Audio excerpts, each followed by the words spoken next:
Beach or mountains? The classic vacation dilemma. If you were to ask Hong Kong this question, it would probably laugh in your face and yell, "False dilemma!" Both. Because Hong Kong actually has tons of beaches and mountains.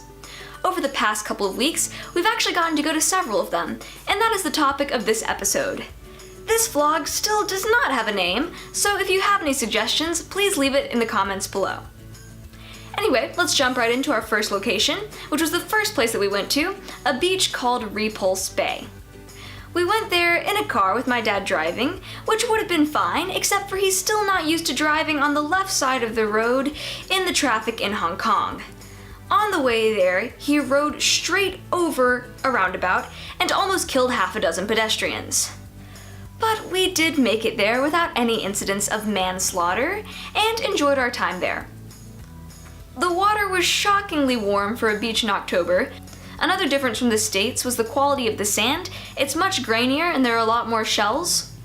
Plus, the waves were practically non-existent. The entire ocean was very calm and it was almost like sitting in a giant warm bathtub. I have to say that my least favorite difference was the unfortunate prevalence of Speedos. The second thing that we did with the beach and mountains was go on a hike and beach trip with a group of homeschoolers who live in Sai Kung. Sai Kung is a more remote part of Hong Kong that I've been told actually has pythons, monkeys, and orb spiders. Luckily, we didn't run into any of those guys, and we had a pretty enjoyable time on our hike. The only unfortunate aspect of it was how steep it was and the fact that we walked 30 minutes in the opposite direction in the beginning and accidentally crashed a wedding shoot. But after we got past that initial rough patch, we did enjoy our time. We got to see a ton of gorgeous views off of the side of the mountain and spend a couple hours on the beach. The beach was very similar to Repulse Bay. It had grittier sand, tons of shells, and a lot of Speedos. Location 3. The third place that we went to did not involve a beach at all. It's a place called The Peak, which is the highest point on Hong Kong Island. It's a pretty big tourist spot, so showing up there at Saturday at 10 a.m. was not a good move on our part. We had to wait in a line that was longer than the Great Wall of China.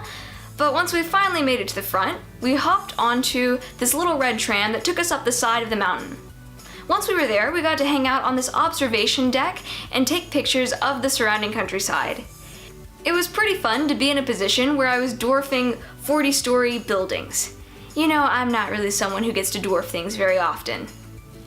After spending some time on the observation deck, we decided to walk around the top area on the peak, which has a garden and a park. Ironically, the garden was basically just a grassy field, and the park was full of fountains and flowers. Maybe they switched up the sign somewhere?